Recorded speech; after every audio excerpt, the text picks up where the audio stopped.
नमस्कार, आप देख रहे हैं न्यूज इंडिया और आपके साथ मैं हूं भानु दीक्षित। दुनिया भर में फैले कोरोना महामारी के बीच भी चीन अपनी नापाक हरकतों से बाज नहीं आ रहा है। जब भी देश इस वैश्विक महामारी की रोकथाम में व्यस्त है, इस दौरान मौका पाकर चीन ने प्रशांत महासागर में रणनीतिक रूप से अपनी एम्बेसी को शुरू कर दिया है।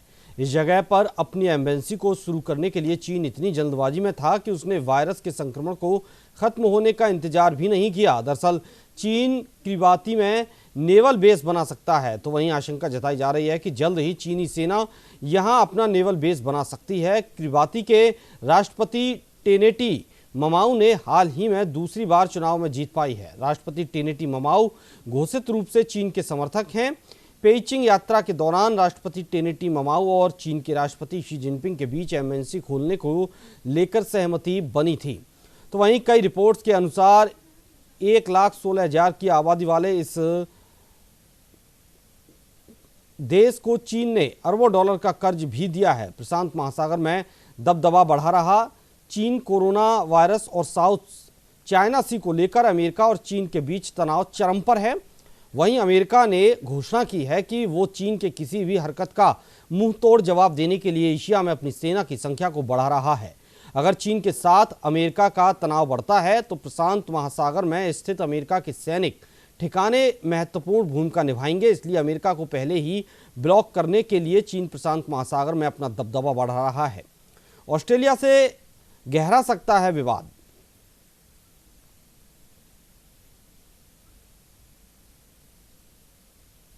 भारत की तरफ से कैलाश मानसरोवर यात्रा मार्ग पर तवाघाट से लिपू लेक तक सड़क निर्माण करने के बाद से नेपाल के सुर क्या बदले, वो भारत के सीमा क्षेत्र के इंफ्रास्ट्रक्चर पर ध्यान देने लगा है। एक पखवाड़े के भीतर जिस तेजी के साथ सड़क निर्माण हो रहा है, उससे ऐसा लगता है कि नेपाल भारत सीमा पर तेजी से पैदल मार्गों और सड़क निर्माण करना चाह रहा है। चीन के बाद नेपाल भी भारतीय सीमा तक सड़कों का जाल बिछाने में जुट गया है। इनमें से कई सड़कें भारत की सीमा बनाने वाली महाकाली नदी के किनारे बसे गांव के लिए बन रही हैं। तीनों जिलों में केवल चंपावत जिले के बनबसा में ही मोटर पुल है, जबकि पिथौरागढ़ जिले में झूला घाट से लेकर कालापानी में स्थित सीतापुल तक झूला पुलों से ही आवागमन होता है। पिथौरागढ़, चंपावत और उधम सिंह नगर जिलों की सीमाओं से लगी भारत नेपाल सीमा की लंबाई पिथौरागढ़ जिले में सबसे अधिक लगभग 150 किलोमीटर है। उत्तराखंड से नेपाल की 275 किलोमीटर लंबी सीमा लगी है, तो वहीं उत्तराखंड के पिथौरागढ़, चमोली, उत्तरकाशी जिलों की 350 किलोमीटर लंबी सीमा चीन से लगी है। जबकि इन जिलों की सीमाओं तक चीन पहले ही हाईटेक सड़कें बना चुका है।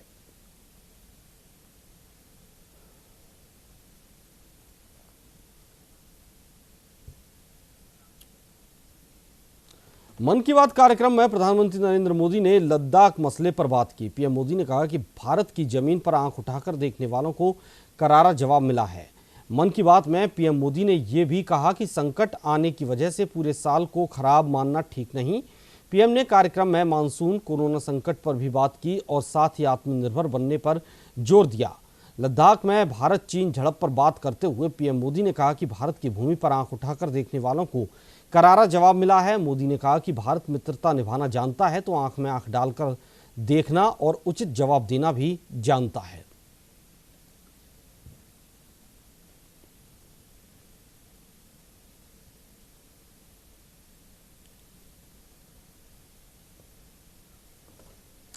गृह मंत्री अमित शाह ने कहा कि दिल्ली के डिप्टी सीएम मनीष सिसोदिया के बयान के कारण राजधानी में कोरोना को लेकर डर पैदा हुआ है। दरअसल दिल्ली सरकार की ओर से 31 जुलाई तक 5.5 लाख मामले पहुंचने की बात कही जा रही है। इस पर गृह मंत्री ने कहा कि दिल्ली में ऐसा नहीं होगा, कोरोना के इतने मामले दिल्ली में नहीं आएंगे। साथ ही अमित शाह ने कहा कि दिल्ली में कोरोना के टेस्ट 4 गुना बढ़ाए गए हैं। दिल्ली में हर रोज 16,000 टेस्ट हो रहे हैं। राजधानी में कम्युनिटी स्प्रेड नहीं हुआ है। कोरोना से घबराने की जरूरत नहीं है, इसे बेकार में तूल दिया जा रहा है। तो वहीं शाह ने एनसीआर के लिए रणनीति बनाने की बात कही। उन्होंने बताया कि सीएम अरविंद केजरीवाल को लूप में रखकर उत्तर प्रदेश और हरियाणा के मुख्यमंत्रियों के साथ बैठक की जाएगी और एनसीआर के लिए समन्वित रणनीति बनाई जाएगी।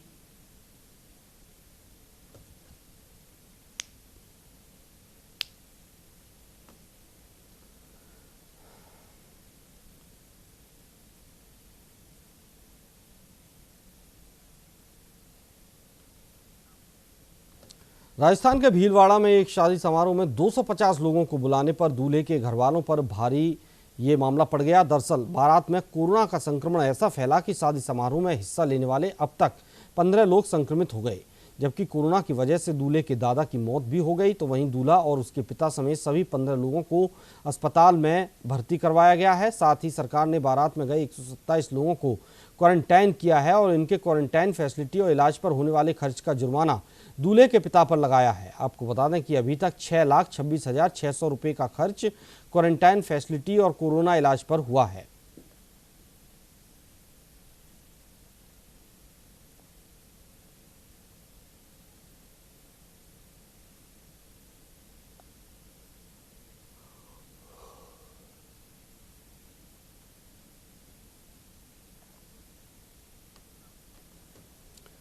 कोरोना वायरस महामारी के दौरान देश में पिछले 21 दिनों से लगातार बढ़ रहे पेट्रोल और डीजल के दाम 22वें दिन भी स्थिर हो गए। राजधानी दिल्ली में पेट्रोल और डीजल की कीमतों में कोई बदलाव नहीं हुआ है। पिछले 21 दिनों से डीजल और पेट्रोल की कीमतों में बढ़ोतरी का सिलसिला चल रहा था, जो कि रविवार को थम गया। 3 हफ्तों बाद ये पहला दिन है जब डीजल पेट्रोल की कीमतें नहीं बढ़ी हैं। आज दिल्ली में अब पेट्रोल 80 रुपये 38 पैसे प्रति लीटर बिक रहा है, जबकि डीजल 80 रुपये 40 पैसे प्रति लीटर बिक रहा है।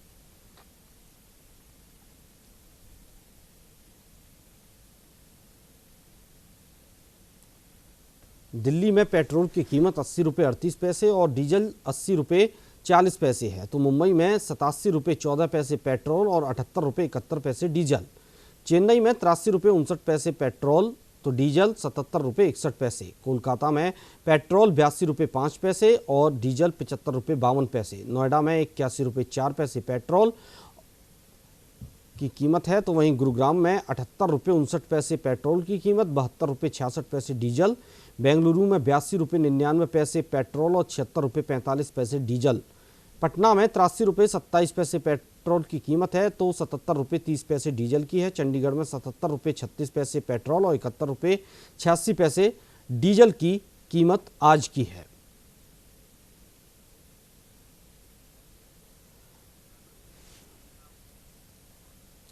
उत्तर प्रदेश में अनलॉक 1 के बाद कोरोना पॉजिटिव मरीजों की संख्या लगभग दोगुनी हो गई है। हर दिन औसतन 500 से अधिक मरीज सामने आए हैं। इस दौरान एक दिन में अधिकतम 817 मरीजों का आंकड़ा भी पार हो चुका है।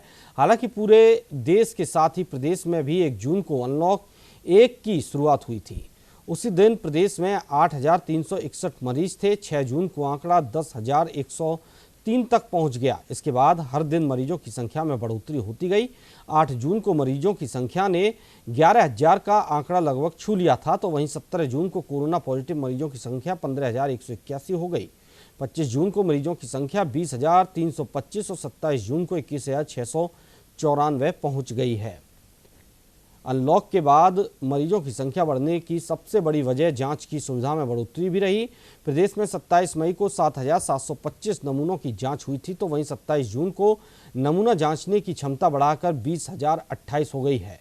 इससे पहले 10 जून को 17,221 नमूनों की जांच हुई थी। 24 जून को 15,113 नमूनों की जांच और 26 जून को 19,387 नमूनों की जांच की गई।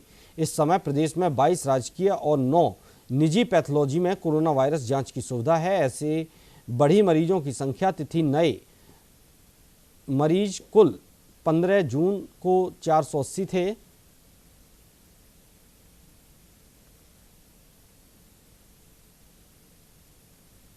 तो वहीं 15 जून को 480 नए मरीज आए। कुल मरीज 14,095 हो गए थे। 16 जून को 502 नए मरीज आए। कुल मरीज 14,598। 17 जून को 581 मरीज तो 15,181 कुल मरीज। 18 जून को 604 मरीज तो 15,785 कुल मरीज। 19 जून को 817, 16,602। 20 जून को 592 मरीज नए सामने आए। तो 22 जून को 605 तो कुल मरीज 18,395। 23 जून को 576 नए मरीज तो 18,971 कुल मरीज। 24 जून को 700 तो 19,671 कुल मरीज। 25 जून को 654 और आज 27 जून को 607 नए मरीज आए हैं और कुल मरीजों की संख्या 21,694 हो चली है।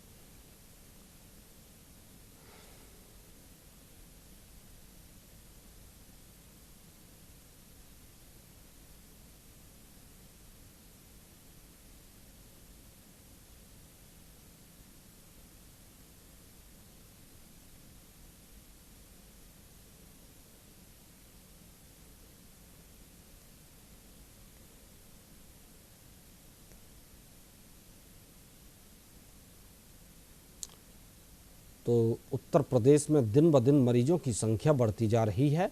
हालांकि मरीजों की संख्या बढ़ने का एक कारण जांच भी बढ़ाना है, क्योंकि अब जब 6 जून को 7,000 से ज़्यादा रोज़ नमूने चेक किए जा रहे थे, लेकिन अब 20,000 से ज़्यादा के नमूने रोज़ाना चेक हो रहे हैं उत्तर प्रदेश में, जिससे कि मरीजों की भी संख्या में बढ़ोतरी हुई है।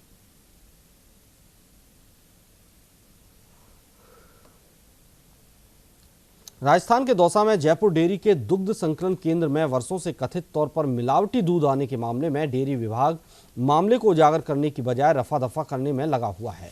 वहीं रविवार को दूसरे दिन भी दौसा अवशीतन केंद्र पर जयपुर डेयरी का जांच दल कार्रवाई के लिए पहुंचा, लेकिन मीडिया कर्मियों से बहाना कर विभाग के अधिकारी पतली गली से निकल गए। तो वहीं दौसा डेयरी में अन्य दिनों की अपेक्षा हजारों लीटर दूध का संकलन कम हुआ है। इसे लेकर मिलावटी दूध आने की और भी संभावना बढ़ गई है। इसके साथ ही बौखलाए दूध माफिया ने एक पत्रकार को फोन पर मिलावट रोकने की खुली चुनौती और धमकी दी। इस पर पत्रकार द्वारा अज्ञात बदमाश के खिलाफ कार्रवाई की मांग की गई है। हालांकि पुलिस कॉल करने वाले अज्ञात व्यक्ति का पता लगाने में जुटी हुई है।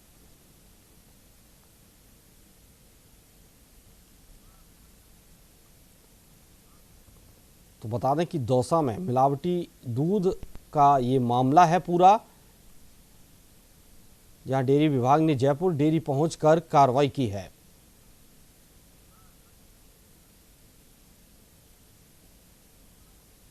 हालांकि पत्रकारों को देख अधिकारी कन्नी काटकर पतली गली से निकल लिए।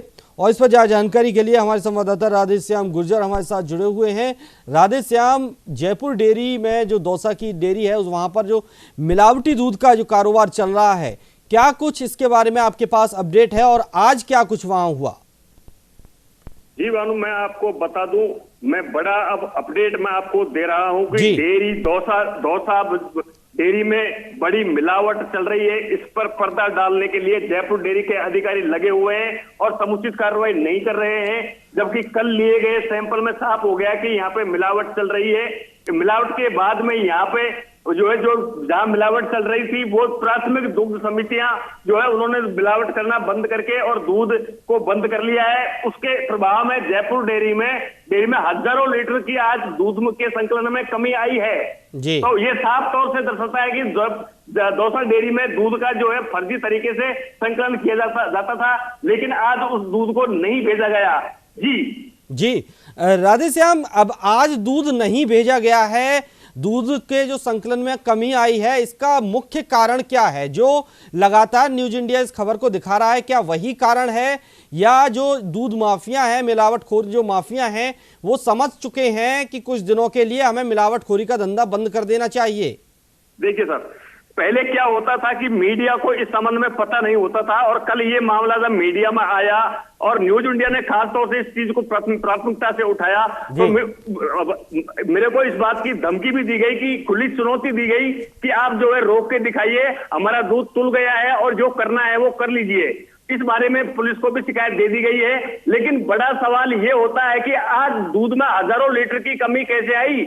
इसका सवाल का जवाब हमने पूछा तो अधिकारियों के फोन बंद आ रहे, उनमें दहशत है कि कहीं पे जो बड़ी गाज गिर सकती है। लेकिन कुछ सूत्र डेयरी के ये भी बताते हैं कि ये हाई प्रोफाइल मामला है और लाखों रुपए डेली के जो है कमाए जा रहे थे और जयपुर डेयरी में उच्च अधिकारी को पहुंचाए जा रहे थे, जिसके चलते ये सारा मामला चल रहा था। अब उनके जवाब देना भारी पड़ रहा है, इसलिए मीडिया से बचते फिर रहे हैं। जी राधेश्याम, जब आपको धमकी मिली, आपने पुलिस में शिकायत की, तो इस पर कुछ कार्रवाई हुई अब तक?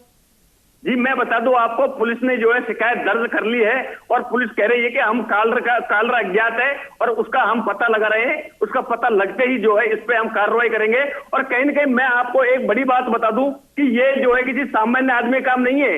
ये जिस आदमी ने जो है धमकी दी है, जो हमें सूत्रों से पता लगा है कि ये धमकी दिलवाई गई है और ये माफिया है, ये मेहंदीपुर बालाजी क्षेत्र भी इसमें शामिल है, मानपुर थाना भी इसमें क्षेत्र भी इसमें शामिल है। तो ये मानपुर चौराहे के समीप एक गांव है, उस गांव में ये डेयरी चलती है, हमने पूरा पता कर लिया है। और वहां पे अगर कोई जाता है अज्ञात व्यक्ति और उसकी जासूसी करता है या कोई मीडिया कर्मी जाता है तो उसको वहां पे मारपीट या उसको मारने पीटने का भय रहता है, इसलिए वहां कोई आता जाता नहीं है। और ये वर्षों से गोरख धंधा चल रहा है और खुद डेयरी विभाग इस पे जो है पर्दा डाले हुए है। यानी कि खुद डेयरी विभाग इसमें अब उसकी संलिप्तता मानी जा सकती है। जी जी जी राधेश्याम, बहुत बहुत शुक्रिया आपका तमाम जानकारी के लिए। जो भी अपडेट आपके पास हो हमारे दर्शकों तक तुरंत पहुंचाएं। तो डेयरी में हजारों लीटर दूध का संकलन कम हुआ है, लेकिन इसका जवाब अधिकारी दे नहीं पा रहे हैं कि आखिर ऐसा क्यों हुआ, दूध के संकलन में कमी कैसे आई।